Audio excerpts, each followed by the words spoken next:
আমাদের এখানে প্রত্যেক কাউন্টিং হলে 14 টেবিল হবে 14 অ্যান্ড রাউন্ড ওয়াইজ আমরা ভাগ করেছি।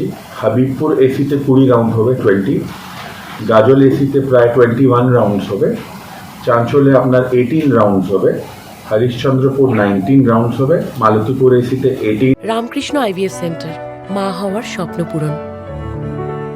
নির্ভরযোগ্য চিকিৎসা এখন আপনারই শহরে, জীবনরেখা হসপিটাল হবে।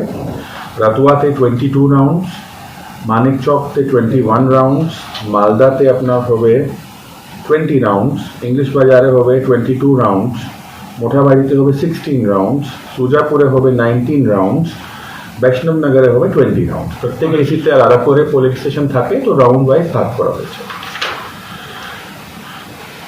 আমরা এখানে সব পলিটিক্যাল পার্টিদের সঙ্গে অনেক মিটিং করেছি, আপনারা জানেন। এর আগে ক্যান্ডিডেটসকে আমরা অনেকদিন আগেও নিয়ে গিয়েছিলাম, কালকেও সব ক্যান্ডিডেটসকে আমরা স্ট্রং রুম ভিজিট করিয়েছি। আমাদের অফিসাররা প্রত্যেক এজেন্টদের সঙ্গে, সব ক্যান্ডিডেট সঙ্গে আরোরাও কথা বলছে। কালকে আমরা ড্রোনও ডিপ্লয় করছি, এসপি সাহেবও কনফার্ম করেছেন। দুটো ভেন্যুতে ড্রোন থাকবে, বাইরের অবস্থাটা দেখতে, উপরে থেকে রেকর্ডিং করে আমাদেরকে আমরা জানতে পারি যে কোথায় ক্রাউড আছে, কি আছে, সো দ্যাট কারো কিছু ডিফিকাল্টি না হয় টাউনে, টু পিসফুল ট্রাফিকটাও মেনটেন হয়।